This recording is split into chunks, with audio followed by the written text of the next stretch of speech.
किराएदार बेटा। उठ जा नालायक, सुबह के 8 बजने को है। तुझे एग्जाम नहीं देना क्या? थोड़ी देर और सोने दीजिए ना पापा। तू उठता या फिर मैं तेरे ऊपर पानी फेंकूं? रोज गधों की तरह सोता रहता है, पेपर की कोई टेंशन ही नहीं है। और एक हमारा समय था जब हम पेपर में फेल होने के डर से रात भर पढ़ा करते थे, सो ही नहीं पाते थे। तो क्या अब आप उसका बदला मुझसे लेंगे?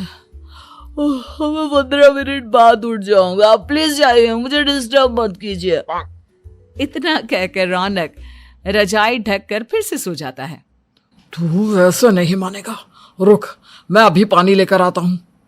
बस फिर क्या था, इतना कहकर वो भागते हुए बाथरूम में जाते हैं और पानी की एक बड़ी सी बाल्टी लाकर रौनक के ऊपर फेंक देते हैं। पानी पड़ते ही रौनक झट से उठ जाता है। ये आपने क्या किया पापा? अब तो उठेगा नहीं तो यही करना पड़ेगा ना। वैसे थैंक्स डैड, आपके कारण ना अब मुझे नहाने की भी जरूरत नहीं पड़ेगी। चलिए अब आप माँ से बोलकर मेरे कपड़े निकलवा दीजिए, तब तक मैं ब्रश कर लेता हूँ। वैसे कल ना आप एक काम और करना, नहलाने के साथ साथ मुझे ब्रश भी करवा देना। ये ब्रश करने में ना मुझे बहुत आलस आता है। रौनक की बातों से अरविंद का मुंह खुला का खुला रह जाता है। वो अपनी पत्नी कमला के पास जाता है और रौनक की हरकतों के बारे में बताता है, जिसे सुन उसकी पत्नी हंसने लगती है। तुम अपने बेटे को समझाने के बजाय हंस रही हो। रौनक बच्चा है, धीरे धीरे सुधर जाएगा, आप क्यों उसके पीछे पड़े रहते हो? अभी नहीं सुधरेगा तो कब सुधरेगा? 10वीं क्लास में है रौनक, वो अब कोई बच्चा नहीं रहा। अरविंद की इतना बोलते ही वहां रौनक भी आ जाता है। क्या डैड, मैंने आपको एक काम दिया था, वो भी नहीं हुआ आपसे। अरे क्या हुआ बेटा? माँ, मैंने डैड से बोला था कि वो आपको बोलकर मेरे स्कूल की यूनिफॉर्म निकाल दे, लेकिन मेरे पीछे पड़ने के अलावा इनसे एक काम ढंग से नहीं होता। देख रही हो कमला, देख रही हो अपने लाडले को? अरे आप चुप रहिए जी।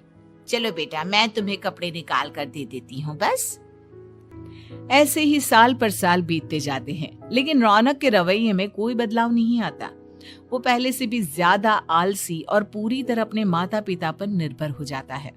2 साल बाद पता नहीं कहाँ गायब रहता है पूरे दिन, अब तक तो आ जाना चाहिए था।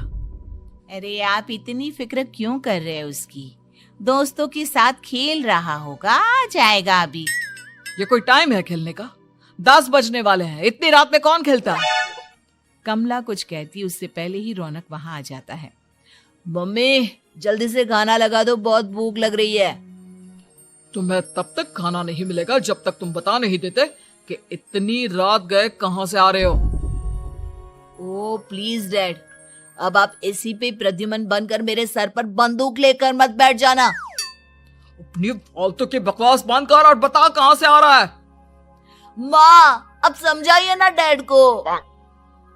बता देना बेटा, इनको भी तसल्ली हो जाएगी।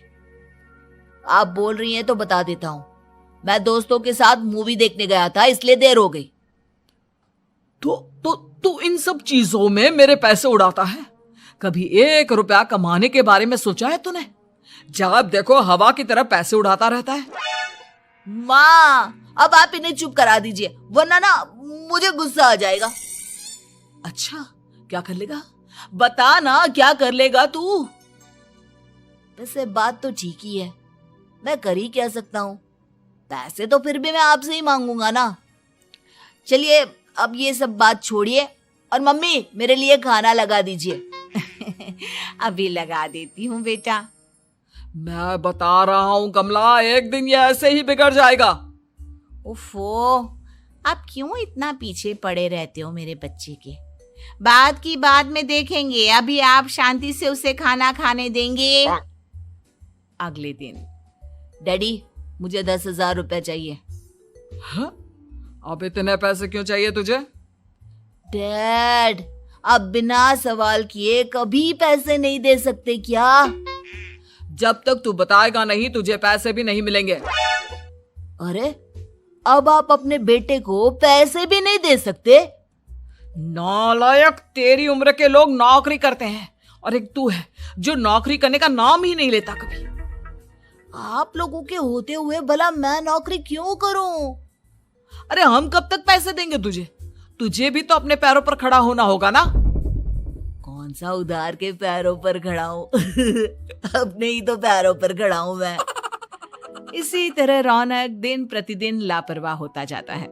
उसकी लापरवाही को देखते हुए अरविंद और कमला अपने बेटे की शादी कराने का फैसला लेते हैं और 1 महीने के अंदर अंदर ही रौनक की शादी मेघा नाम की लड़की से करा देते हैं। शादी के कुछ दिन बाद, रौनक, मुझे एक अच्छी सी साड़ी चाहिए, आप ला दोगे ना? हाँ, क्यों नहीं। कितने तक की आती है साड़ी? यही करीब 5,000 तक की। तुम चिंता मत करो, मैं आज ही डैडी से पैसे मांगकर तुम्हारे लिए साड़ी ले आऊंगा। आप कब तक ऐसे ही अपने पापा से पैसे मांगते रहेंगी? कोई अच्छी सी नौकरी क्यों नहीं कर लेते आप? अरे डैड के होते हुए मुझे नौकरी करने की जरूरत ही क्या है? पर आप ऐसे कब तक उनसे पैसे मांगते रहेंगे? कुछ आपको अपने दम पर भी तो करना होगा ना। अब तुम भी बाकी लोगों की तरह मुझे ज्ञान देना शुरू मत कर देना। साड़ी चाहिए ना तुम्हें, मिल जाएगी बस। इतना कहकर रौनक अपने पिता से पैसे मांगने चला जाता है। डैडी, मुझे 5,000 रुपया चाहिए। अब 5,000 क्यों चाहिए तुझे? वो मेघा को साड़ी चाहिए थी। अरविंद आगे बिना कुछ कहे चुपचाप उसे पैसे निकाल कर दे देता है। कुछ दिन बाद, तुम्हें नहीं लगता कमला, रौनक हम पर पहले से भी ज्यादा डिपेंड हो गया है? मुझे तो अब उसके भविष्य की चिंता होने लगी है। कल को हमें कुछ हो गया तो वो क्या करेगा? काश तुमने पहले ये सोच लिया होता तो आज हमारा बेटा इतना लापरवाह नहीं होता। तब मुझे कहाँ पता था कि मेरा लाड प्यार उसे इतना बिगाड़ देगा कि वो इस हद तक लापरवाह बन जाएगा। कोई बात नहीं, अभी भी देर नहीं हुई। मुझे पता है उसे कैसे सुधारा जा सकता है। कैसे? अरविंद कुछ कहता उससे पहले रौनक वहां आ जाता है और पैसों के लिए हाथ फैलाने लगता है। डैड, मैं और मेघा बाहर घूमने जाना चाहते हैं। अरे वाह, ये आज सूरज कहाँ से निकला है? Dad please. अच्छा चलो अब मुद्दे की बात करो। मुझे अब 25,000 चाहिए। अब तुम्हें 1 रुपया भी नहीं मिलने वाला। अगर तुम्हें पैसों की इतनी ही जरूरत है तो कोई ढंग की नौकरी कर लो। मम्मी, आप कुछ कहिए ना डैड को। बेटा, वो गलत क्या बोल रहे हैं? ये सब हम तेरे भले के लिए ही तो कर रहे हैं। मम्मा, मैंने बताया ना आपको, मुझे नहीं करनी कोई जॉब वॉब। तो ठीक है, निकल जाओ हमारे घर से। तुम्हारे जैसे लोगों के लिए मैंने ये घर खड़ा नहीं किया है। जितना ये घर आपका है ना, उतना ही मेरा भी है। मैं कहीं नहीं जाने वाला। जाना तो पड़ेगा ही तुझे, क्योंकि अब मैं तेरा कोई भी खर्चा नहीं उठाने वाला। ठीक है, मत उठाइए मेरा खर्चा, मैं अपने दम पर भी जी सकता हूँ।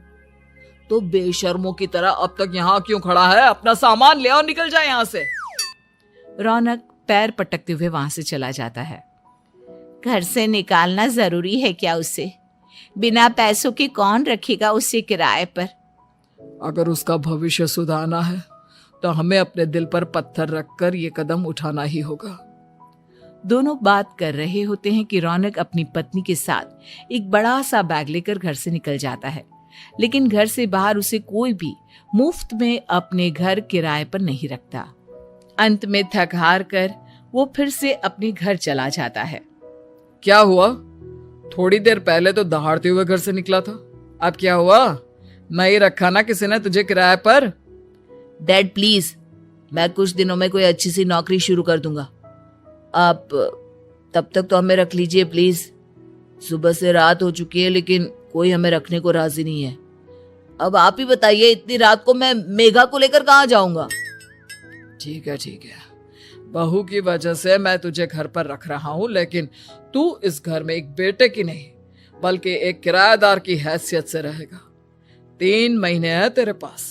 इन 3 महीनों के अंदर अंदर मुझे तेरी पहली तनख्वाह हाथ में चाहिए, समझ गया?